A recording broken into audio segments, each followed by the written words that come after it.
Ayat ke-8 dari surat Al-Baqarah menjelaskan tentang orang-orang yang mengaku beriman kepada Allah dan hari akhir, padahal sebenarnya tidak demikian. Allah berfirman dalam surat Al-Baqarah ayat 8, "Di antara manusia ada yang mengatakan, kami beriman kepada Allah dan hari kemudian, padahal mereka itu sesungguhnya bukan orang-orang yang beriman." Kemunafikan adalah sikap menampakkan kebaikan, tetapi menyembunyikan keburukan. Ada dua jenis kemunafikan, yaitu kemunafikan dalam keyakinan dan kemunafikan dalam perbuatan. Kemunafikan dalam perbuatan bisa kita lihat dari ciri-ciri yang disebutkan oleh Nabi Muhammad dalam sabda beliau. Nabi bersabda, "Tanda-tanda orang munafik ada 3. Apabila berbicara dia berdusta, bila berjanji dia mengingkarinya, dan bila diberikan amanat dia berkhianat." Dalam riwayat lain disebutkan pula, "Dan bila berperkara dia berlaku curang." Hadis ini diriwayatkan oleh Bukhari nomor 33 dan Muslim nomor 59. Adapun kemunafikan dalam keyakinan adalah jenis kemunafikan yang dapat mengeluarkan seseorang dari agama Islam. Jenis kemunafikan inilah yang Allah sebutkan sebagai ciri-ciri orang munafik dalam beberapa surat Al-Quran.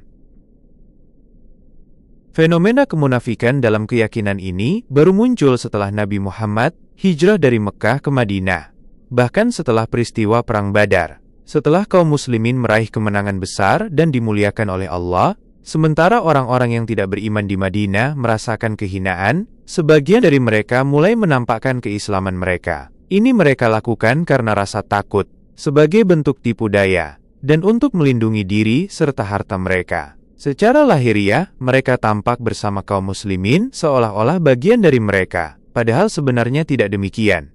Kebijaksanaan Allah dalam membuka sifat munafik sebagai bentuk kasih sayang Allah kepada kaum mukminin, Allah kemudian membuka kondisi dan sifat-sifat orang munafik ini. Tujuannya agar kaum mukminin tidak tertipu oleh mereka dan bisa mengendalikan kejahatan yang mungkin mereka lakukan. Allah berfirman dalam surat At-Taubah ayat 64. Orang-orang munafik itu takut akan diturunkan terhadap mereka suatu surat yang menerangkan apa yang tersembunyi dalam hati mereka. Lalu, Allah menggambarkan sifat dasar kemunafikan mereka dengan berfirman dalam surat Al-Baqarah ayat 8. Di antara manusia, ada yang mengatakan, kami beriman kepada Allah dan hari kemudian, padahal mereka itu sesungguhnya bukan orang-orang yang beriman. Ini karena perkataan yang keluar dari lisan mereka tidak sesuai dengan apa yang ada di dalam hati mereka. Allah mendustakan pengakuan mereka dengan menegaskan, padahal mereka itu sesungguhnya bukan orang-orang yang beriman. Sebab, keimanan yang sejati adalah ketika hati dan lisan selaras dalam mengakui dan meyakini.